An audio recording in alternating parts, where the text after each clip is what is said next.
मा राजखान्थि दोलोनिफ्राय बिसायख'थि फोसावथाय मेल खुंफुंफैदों? आं AIUDIFनिफ्राय गेलेनो फैदों। आं आसा खालामदों टिकेट मोनगोन हिसाबै। नायनायसै, टिकेटआथ' आसा खालामगासिनो दं। मोनगोन बायदि आसा खालामदों आरोखि। दासिमथ' रावबो दस्रा माबा गैया आरोखि, आंजों कन्टेस्ट माबा जानाय केन्डिडेट टिकेट बियाखै। दा आंनो दा 1 नाम्बाराव जानानै दं आरोखि, सासेल' आरोखि। नोंथाङा गिबि खेबैहाय बिसायख'थि फोसावथाय मेल खुंफुंदों नामा? औ, बेनो गिबि खेब आंनि थाखाय। रायजो राजानिफ्राय माबायदि अनसायनाय मोनदों?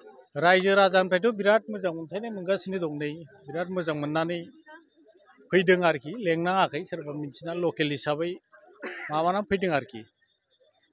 मा गामियावहाय खुंफुंनाय जादों? मिटिङा दा बे खुरसाखाथि एरियायाव जों प्रथम खुंजेनबाय आरोखि बिसायख'थिनि माबाखौ। नोंथाङा माबायदि साखाफारा जागासिनो दं?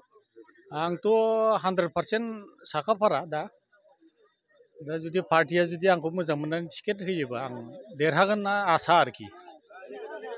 नोंथांनि देरहासारनायाव बबेबा राजखान्थि दोलोआ फेक्टरफोर खालामगोन नामा? फेक्टराथ' जेबो फेक्टराथ' जाखागोन। ओरैनो दा जोंनाव फुराना पार्टिफोर दं, UPPL दं, BPF दं, BJP दं। फुराना पार्टिफोर स्ट्रं पार्टियानो दं। एसेयाथ' फेक्टर गोलैगोन।